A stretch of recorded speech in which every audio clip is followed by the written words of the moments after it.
ज़रूरत पड़ने पर हम अपने दोस्तों और रिश्तेदारों से पैसे उधार लेते हैं। और आजकल तो कई ऐसी ऑनलाइन लोन प्रोवाइडिंग कंपनीज हैं जो आपको घर बैठे सिंगल क्लिक पर लोन दे देती हैं। लेकिन कई बार हमारी स्थिति इतनी डाउन हो जाती है कि हम उस लोन को चुका नहीं पाते हैं। ऐसा नहीं है कि हमारा इंटेंशन खराब है कि हमें लोन नहीं चुकाना है, लेकिन सच में कई बार ऐसी स्थिति होती है कि हम लोन चुकाने का प्रॉमिस पूरा नहीं कर पाते हैं। अब ऐसी स्थिति में जो लोन देने वाला है वो क्या कर सकता है? वो आपके खिलाफ मनी रिकवरी सूट फाइल कर सकता है और वो आपके खिलाफ 400 से 420 आईपीसी में एक एफआईआर भी दर्ज करवा सकता है। अब सवाल ये उठता है कि क्या इस तरह के मामलों में जहां मेरा इंटेंशन किसी के पैसे खाने का नहीं है, तो क्या एफआईआर मेंटेनेबल है? जानते हैं आज के इस खास वीडियो में और आपको बताते हैं कि कैसे आप ऐसे बच सकते हैं ऐसी एफआईआरों से। नमस्कार दोस्तों, मैं हूं पुनीता जोशी और आप देख रहे हैं लॉ फैक्टो।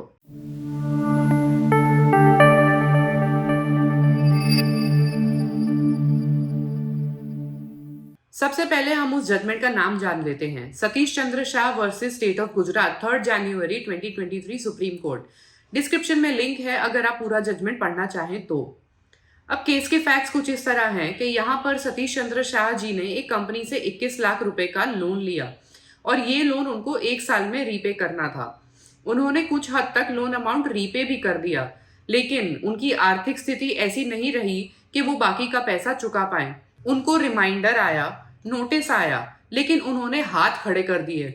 उन्होंने बोला कि मैं अभी इस स्थिति में नहीं हूं कि आपके पैसे चुका पाऊं, लेकिन मेरा ऐसा कोई इंटेंशन नहीं है कि आपके पैसे लेके मैं भाग जाऊंगा। अब जब तक कंपनी के पास कोई ऑप्शन नहीं बचा तो कंपनी ने 2 तरह के लिटिगेशन कर दिए। सबसे पहले उन्होंने एक सिविल सूट डाला और सिविल सूट डालते हुए ये बोला कि उन्होंने इनको लोन दिया है और अब वो वापस नहीं कर रहे हैं, तो हम कोर्ट में प्रेयर के थ्रू रिक्वेस्ट कर रहे हैं कि हमें इनसे रिकवरी दिलवाई जाए। दूसरा, सिविल सूट डालने के साथ साथ उन्होंने 406 420 आईपीसी में एक एफआईआर भी दर्ज करा दी। Friends, 406 talks about criminal breach of trust, यानी अगर आप किसी को कुछ चीज दे रहे हैं और आपका ट्रस्ट तोड़ता है और उसका क्रिमिनल इंटेंशन ऐसा है तो उसको 406 में सजा मिलेगी। साथ ही साथ 420 आईपीसी टॉक्स अबाउट चीटिंग, यानी आप किसी को चीट करके पैसा ले लेते हैं या इंड्यूस करके कोई प्रॉपर्टी डिलीवर भी करवाते हैं तो वो चीटिंग के दायरे में आता है। अब सिविल सूट भी चल रहा है और यहाँ एक एफआईआर भी चल रही है। अब जब दोनों मामले चल रहे होते हैं तो सतीश चंद्र जी पहुंचते हैं honourable high court of Gujarat. अब गुजरात हाई कोर्ट में वो 482 सीआरपीसी में एक पिटीशन लगाते हैं। 482 सीआरपीसी कोर्ट की एक इनहेरेंट पावर होती है जहां पर आप अपने खिलाफ हुई एफआईआर को चैलेंज कर सकते हो कि ये एफआईआर मेंटेनेबल नहीं है। गुजरात हाई कोर्ट में जाकर वो ये बोलते हैं कि ये एक सिविल डिस्प्यूट है, मेरे खिलाफ एफआईआर नहीं चलनी चाहिए। मीनवाइल चार्जशीट भी फाइल हो जाती है, लेकिन गुजरात हाईकोर्ट उसमें इंटरफियर नहीं करती है और वो पिटीशन को डिसमिस कर देती है। अल्टीमेटली सतीश चंद्र जी पहुंचते हैं सुप्रीम कोर्ट। सुप्रीम कोर्ट में उस 482 के डिसमिसल के ऑर्डर को चैलेंज करते हैं और प्राइमरी आर्ग्यूमेंट रेज करते हुए कहते हैं कि मेरा इंटेंशन चीट करने का नहीं था।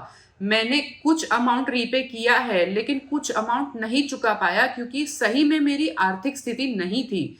और सेकेंडली, ये केस ब्रीच ऑफ कॉन्ट्रैक्ट का है, ना कि ब्रीच ऑफ ट्रस्ट का, क्योंकि मेरा कोई माला फिडे इंटेंशन नहीं था। और तीसरा, कंपनी ने सिविल सूट भी फाइल कर रखा है। वहीं कंपनी के लॉयर्स की बात करें तो उन्होंने ये आर्ग्यू किया कि नहीं, सिंस फर्स्ट डे उनका हमें चीट करने का ही इंटेंशन था, इसलिए उन्होंने लोन नहीं चुकाया है और इस ग्राउंड पे एफआईआर क्वॉश नहीं होनी चाहिए। Honourable supreme court of India ने दोनों पक्षों को सुनने के बाद और अपने पुराने जजमेंट्स का एनालिसिस करने के बाद 3 मुद्दों पे जजमेंट्स दिया। सबसे पहला कि जो कंप्लेनेंट है, यानी वो कंपनी जिसने एफआईआर दर्ज करी है सतीश चंद्र शाह के खिलाफ, वो पहले ही भी इनको लोन दे चुका था। यानी कंप्लेनेंट और अक्यूज्ड पहले से ही एक दूसरे को जानते थे और पहले भी ऐसे ट्रांजैक्शन हो रखे हैं। तो इसका मतलब ये है कि सतीश चंद्र जी का चीट करने का तो कोई इंटेंशन नहीं था, क्योंकि उन्होंने पहले भी आपको लोन के पैसे चुकाए हैं। ये सबसे इंपॉर्टेंट ग्राउंड होता है कि जब भी अपने फोर इंटरप्रिटेशन को आर्ग्यू करते हैं और बताते हैं कि आपस में ट्रांजैक्शंस हैं, अगर मैं पहले भी किसी पार्टी को पेमेंट करते आया हूं तो इसका मतलब मेरा इंटेंशन इसको चुकाने का था। अब अगर मैं नहीं चुका पा रहा हूं तो कोई कंडीशन के कारण नहीं चुका पा रहा हूं, ना कि मेरे माला फिडे इंटेंशन के कारण।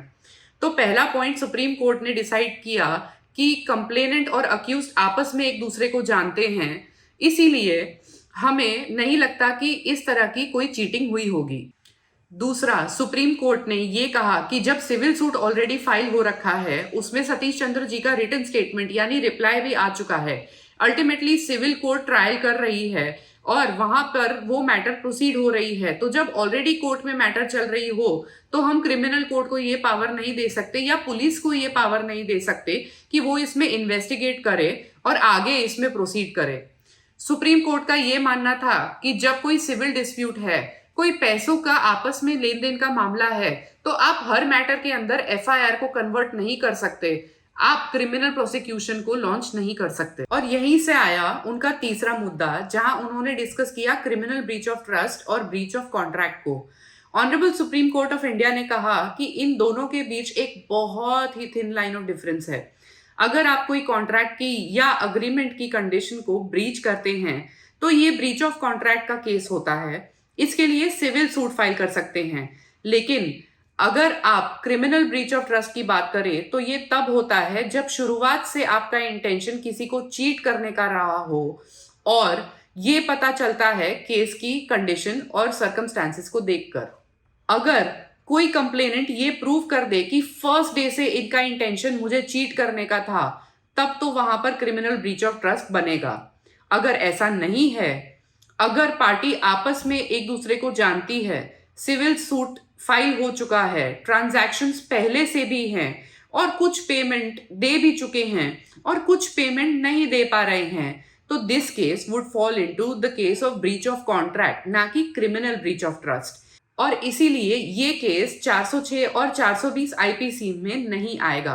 Finally honourable supreme court of India ने इस एफआईआर को क्वॉश कर दिया और बोला कि आपके खिलाफ क्रिमिनल केस नहीं चलेगा। देखिए, इसका मतलब ये नहीं है कि आप किसी से लोन ले लें और उसको चुकाएं नहीं और फिर इस पावर को यूज करते हुए आप एफआईआर क्वॉश कराने जाएं, क्योंकि तब उस कंडीशन में एफआईआर क्वॉश नहीं करवा पाएंगे, क्योंकि आपको ये दिखाना होगा कि आपका कोई माला फिडे इंटेंशन नहीं था।